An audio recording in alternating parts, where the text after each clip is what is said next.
It's time, talking about the opposite of groaning, it's time to get some wonderful information on becoming gift with Andrew Reinhart. Welcome, Andrew. Can't wait to hear your thoughts this morning. Good morning, Pat, Dave, and Ron. How are you? Great, thank you. We're going through a series right now where we're focusing on kind of the big levers in for our health and holiness. Meaning, what are the areas we can focus on and put energy on that are going to make big movements in our life? And the last couple sessions, we looked at relationship. Both pulling the lever, solitude and the need for prayer and connecting with ourselves, but also then pushing the lever into connection and friendship. Well, our second big lever is nourishment. And we can both throttle that lever. We can pull it towards us by fasting, by not eating, or we can push it toward, of course, eating and nourishing ourselves with good food. But today we want to focus on this idea of fasting. Christ has great teachings about fasting in the gospel, but this is from Matthew chapter 6. He says, when you fast, do not look gloomy like the hypocrites. They neglect their appearance so that they may appear to others to be fasting. Amen, I say to you, they have received their reward. But when you fast, anoint your head and wash your face, so that you may not appear to others to be fasting, except to your Father who's hidden. And your Father who sees what is hidden will repay you. The first thing to notice is when Jesus starts this passage, he doesn't say if you fast, he says when you fast. Right? Meaning there was an assumption at the time that fasting was a part of life, right? And I think we've lost sight of this in our society, that we've created a situation where fasting is something extraordinary. Yeah. We look at, for example, the lifestyle of our dear Islamic brothers and sisters and the great fasts they do during Ramadan. We look at the fast that our Orthodox brothers and sisters do during Lent. And these are kind of extraordinary things that they go through. And, we as Catholics, of course, have days of fasting on Ash Wednesday and Good Friday. And then we're all called to some kind of penance, some kind of abstinence on every Friday of the year, but specifically meat during Lent.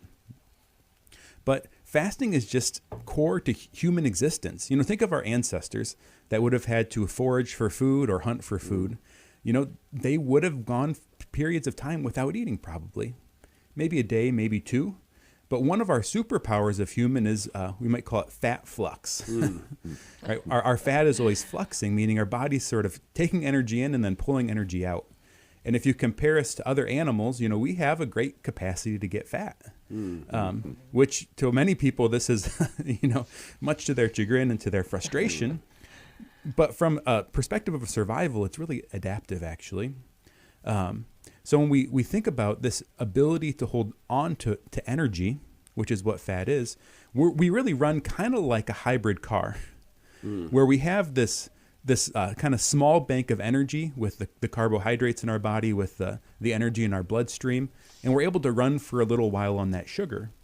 But then we also have, this huge store of energy, and that's the fuel in the gas tank that kicks in when the battery runs out. And that fuel in our body is the fat in our body. And so we can switch into two different kinds of energy.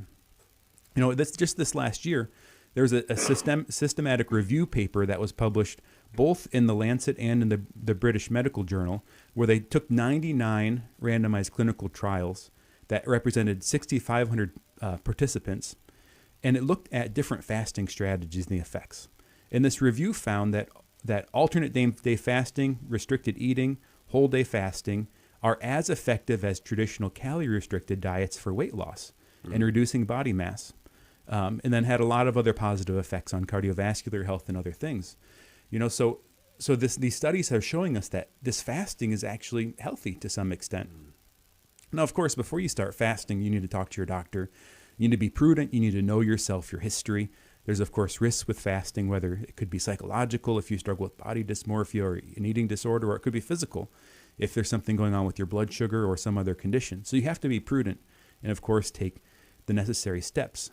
But there's a lot of different ways that we can implement fasting in our life. Some people do what's called timed eating or intermittent fasting. And you might hear things like 16-8 or 24. And what they mean by that is I'm not going to eat for 16 hours or 20 hours. Then I'm going to restrict my eating window to only 8 hours or 4 hours.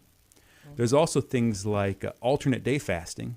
What's meant by that is it's like one day I eat, the next day I don't eat. One day I eat, the next day I don't eat. And then there's extended fasting, where people are fasting for over 24 hours. A fast that I always like to attempt is to go from Holy Thursday into the Easter Vigil, right? To do that 2-day fast with our Lord in the tomb. There's also kind of fasting alternatives, different ways to mimic fasting. There's different products you can get, but you can do diets where you only eat a little bit, and it sort of mimics some of the effects of fasting. So there's a lot of different ways this can be approached.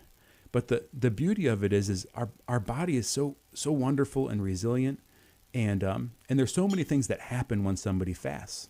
In the first kind of 13, 12, 15 hours, what happens is people's blood sugar will regularize, their insulin will go down, and they'll sort of enter into this fasted state. Somewhere toward the end of that first state, you can start to have what's called autophagy, where cells sort of die and repair and get replaced. The body sort of like clears out the old stuff and brings in the new stuff. Toward the end of that day, there'll be stem cells stimulated in your intestines, which can cause healing in your gut and regeneration in your gut. It can help overcome insulin resistance and weight loss resistance once you go past a day of fasting. And once you're a couple days in, your body's actually starting to create endogenous antioxidants and resetting like dopamine receptors and other things. And eventually the body will even start to secrete stem cells in response to fasting. So it's just beautiful what the body does. Now, fasting sounds like a reboot, Andrew. Yeah, like a computer reboot. It kind of resets the system. It's not without risk, though. Fasting does put your body in a little bit of a stressed state. That's why some people find when they fast, they can like pay attention, because the body's a little more activated, a little more. And for some people, it can actually be too stressful, right? You have to know yourself. Of course, there's psychological benefit or problems that can come about. But when I implement fasting in my life, I actually find it helpful to kind of differentiate. Right? Some days I'm going to fast for health. Other days I'm going to fast for God. And the reason for that is I think it's really two different things. Yeah. There's days that I'm making a sacrifice for the Lord and I'm making it prayerful and spiritual. There's other days I'm just trying to lose some weight or be healthier. And for me personally, it's helpful to sort of differentiate the two in my life. I think it's great to talk about that, differentiating the two, because you can end up doing one thing, you think you're doing it as a spiritual sacrifice, but in your mind you're doing it to lose weight or whatever the case may be. Obviously it's still beneficial. Yeah. Very it's always good. easier for me when I do it for the Lord. Yeah. Absolutely. Amen. Thank you, Andrew Reinhart.